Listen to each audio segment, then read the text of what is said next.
एक खतरनाक राज, एक जानलेवा मंसूबा और एक बहादुर लड़के की जुर्रत।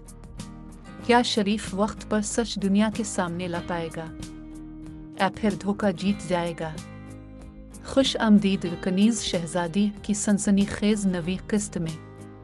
इस किस्त में बहादुर और अक्लमंद लड़का शरीफ एक बड़ी साजिश का पर्दा चाक करता है, जहां लालच और धोखा अपनी इंतहा को पहुंच चुके हैं। एक बोलने वाला परिंदा अब सच का सबसे बड़ा गवाह बनने वाला है। आइए देखते हैं इस किस्त में कहानी क्या नया मोड़ लेती है। कनीज़ शहजादी नवी किस्त। वो चालाक बूढ़ा उस रईसज़ादे परवेज़ का मुलाजिम रोशन था। उसने कल रात को ही पता चला लिया था कि हाशिम ने जो खूबसूरत कनीज़ खरीदी है और असल में शहजादी है, उसका नाम मापारा है। मापारा का नाम मालूम हो जाने के बाद वो परवेज़ के परिंदे को सारी रात समझाता रहा कि वो जब हाशिम के घर जाए तो अपना नाम मापारा बताए। इस तरह उसने बड़ी चालाकी से अपने पूरे मंसूबे को तरतीब दिया था। परवेज़ उसकी अक्लमंदी से बहुत खुश था और इस बात पर फूला नहीं समा रहा था कि चालाक और यार रोशन के मंसूबे की वजह से शहजादी बहुत जल्द उसके कब्जे में होगी। रोशन ने हाशिम की रहमदिली और नेकदिली से पूरा फ़ायदा उठाया था और अब वो उस कागज़ के टुकड़े को मजबूती से मुट्ठी में दबाए तेज़ी से परवेज़ के मकान की तरफ जा रहा था, जिसमें हाशिम ने लिखा था कि वो मापारा को रोशन के हवाले कर रहा है। रोशन इस बात से बेखबर था कि शरीफ उसके पीछे साए की तरह लगा हुआ है। चूँकि शरीफ उसकी बातों से कटक गया था, इसलिए उसने सोच लिया था कि वो हर हाल में उस बूढ़े की असलियत जानकर ही दम लेगा। रोशन थोड़ी ही देर में परवेज़ के घर में दाखिल हो गया। शरीफ भी छुपता छुपाता उसके घर में दाखिल हुआ। उसने रोशन को एक कमरे में दाखिल होता देख लिया था। वो घूमकर उस कमरे की पुश्त पर आया और वहां पर एक खुली खिड़की देखकर खुश हो गया। उसने थोड़ी सी गर्दन ऊंची करके कमरे में झांका। इसे परवेज़ और रोशन नजर आए। इस डर से कहीं वो दोनों उसे न देख ले, वो खिड़की के नजदीक ही छुप कर बैठ गया था। अब शरीफ उनकी शक्लें तो नहीं देख सकता था, मगर उनकी बातें सुन सकता था। रोशन परवेज़ से कह रहा था, मैंने उस बूढ़े हाशिम को आसानी से बेवकूफ़ बना लिया था। उसने अपनी मोहर लगाकर ये तहरीर मेरे हवाले कर दी है। अब मैं शहजादी मापारा का मालिक हूँ। शहजादी मापारा, शरीफ ने हैरत से सोचा। तो क्या बहन मापारा शहजादी है? फिर जब परवेज़ की आवाज़ उसके कानों में आई तो वो ख्यालात को अपने जहन से झटक कर दोबारा उनकी तरफ मुतवज्जे हो गया। परवेज़ कह रहा था, रोशन बाबा, वाकई तुम बहुत अक्लमंद शख्स हो। मैंने हमेशा तुम्हारी जहानत की कदर की है। मुझे शहजादी से शादी कर लेने दो, फिर बादशाह जैसे ही मुझे अपना तख्त व ताज सौंपेगा, मैं तुम्हें अपना वज़ीर बना लूँगा। वज़ीर? रोशन खुशी से चिल आया। मेरे आका अब बादशाह होंगे और मैं वज़ीर? फिर हमारी रोशन ख्याली और अच्छे अच्छे कामों की वजह से हमारा मुल्क दिन दुगनी और रात चौगनी तरक्की करेगा।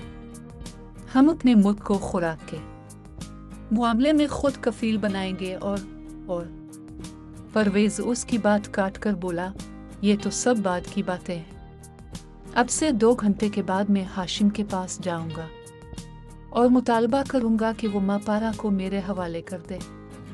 अगर उसने ही चरमीचर की तो फिर मैं इस मामले को काजी के पास ले जाऊंगा। और ये बात तो यकीनी है कि काजी हमारी बात पर यकीन करके हमारे ही हक में फैसला देगा। उसे हाशिम वाली कहानी पर जर्रा भर भी यकीन नहीं आएगा। रोशन ने फिक्रमंदी से कहा, सब काम तो ठीक हो जाएंगे, मगर मुझे उस बोलने वाले परिंदे की तरफ से खटका लगा हुआ है। उसने मेरी रात वाली कहानी भी सुन ली है। कहीं ऐसा ना हो कि ये किसी के सामने अपनी ज़ुबान खोल कर हमारी गर्दनें फंसवा दे।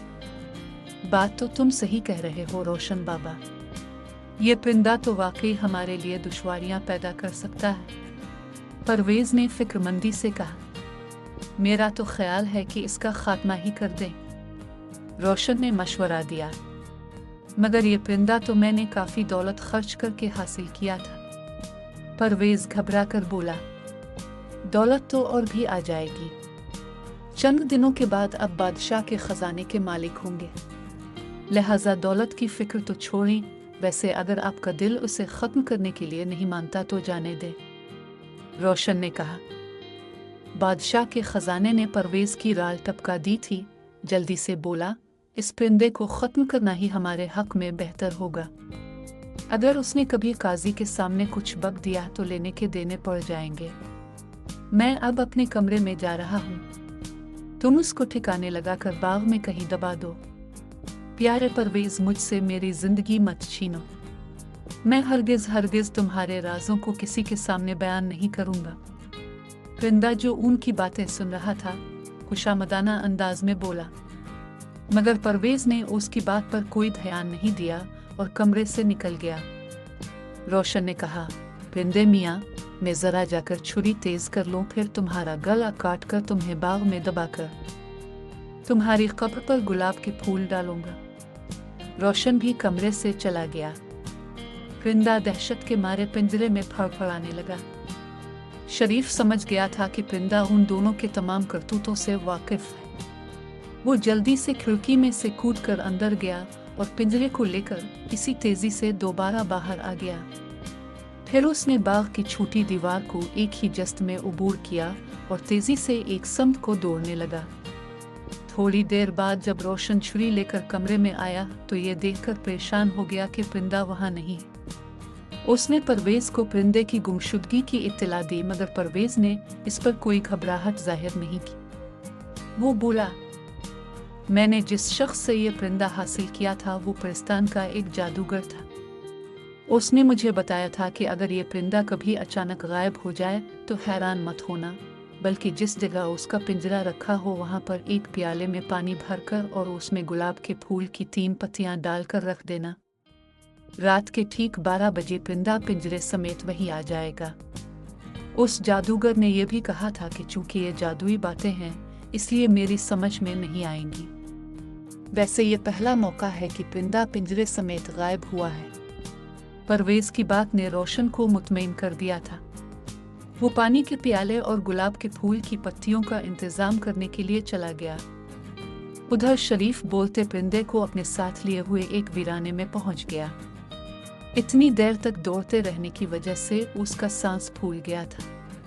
उसने परिंदे का पिंजरा एक तरफ जमीन पर रख दिया और खुद भी उसी के पास बैठकर जोर जोर से हाँफने लगा। परिंदे ने उसको बड़ी मोहब्बत से देखा और बोला, तुमने इन जालिमों से निजात दिलाकर मुझ पर बड़ा करम किया है। मैं तुम्हारे इस एहसान को जिंदगी भर याद रखूंगा, और अगर किस्मत ने मुझे फिर कभी परिस्तान जाने का मौका दिया तो अपने बीवी बच्चों को तुम्हारी ये कहानी जरूर सुनाऊंगा। चलो, शुक्र है तुम्हारी जान बच गई। मैं उस मक्कार बूढ़े को अच्छी तरह जानता हूँ। गर्दन काटने वाली बात तो उसने यूं ही तुम्हें खुश करने के लिए कह दी थी, वरना छुरी तो वो तुम्हारे पेट में मारता। शरीफ ने कहा, हाँ दोस्त, गला कटने से इतनी तकलीफ नहीं होती जितनी कि पेट फटने से होती है। परिंदा एक झुरझुरी लेकर बोला।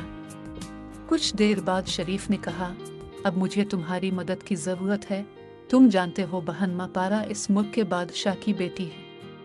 परिंदे ने उसकी बात काट कर कहा, हाँ मैं जानता हूँ। बूढ़े रोशन ने शहजादी को उस वक्त अगवा किया था जब वो 1-1.5 साल की थी, और वो चाहता था कि जब शहजादी बड़ी हो जाए तो उसकी शादी अपने बेटे से कर दे ताकि वो ही बाद में इस मुल्क का बादशाह बन जाए। मगर उसके बुरे इरादों की वजह से किस्मत ने उसके मंसूबे को खाक में मिला दिया। उसकी बीवी और बच्चा दोनों उसकी बेवकूफ़ी से मर गए और शहजादी को डाकू छीन कर ले गए।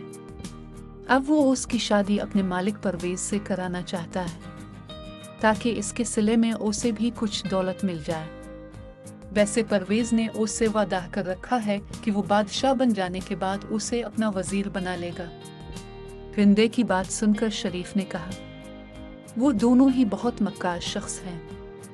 मैं अभी बादशाह के पास जाता हूँ। अच्छे परिंदे, किया तुम ये सब बातें बादशाह के सामने दोहरा दोगे।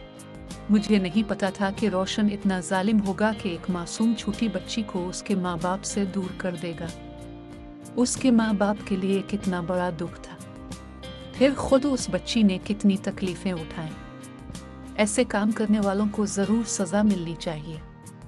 मुझे परवेज और रोशन के सलूक ने बहुत दुख पहुंचाया है। तुम न होते तो रोशन तो अब तक मुझे मार चुका होता। तुमने ही मुझे उनके चुंगल से आज़ादी दिलाई है। अब तुम ही मेरे मालिक हो।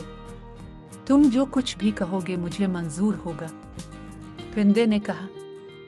शरीफ उसकी बात सुनकर खुश हो गया और मुस्कुराने लगा। इस दिलचस्प किस्तवार नावल की 10वीं किस्त के लिए हमारे चैनल को सब्सक्राइब करें और बेल आइकन दबाना ना भूलें।